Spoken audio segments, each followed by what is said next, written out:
Hey everyone, today we're going to be making an ambrosia salad, and the ingredients you'll need is marshmallows, sour cream, powdered sugar, vanilla extract, heavy whipped cream, and fruit. So first, we're going to make our whipped cream.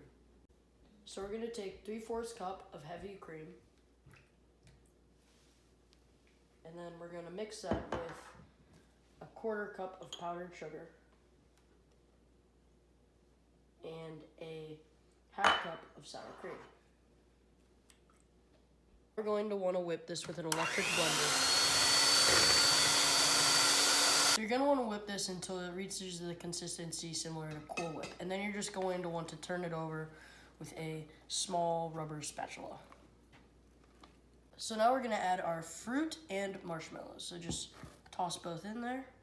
Make sure your fruit is well drained or else it'll ruin the entire dish. And you're going to want to take your small spatula and turn that over as well.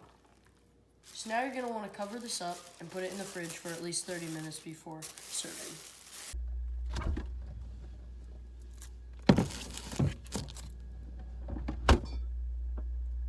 So after 30 minutes in the refrigerator, it's ready to serve with cherries and cinnamon sticks on top.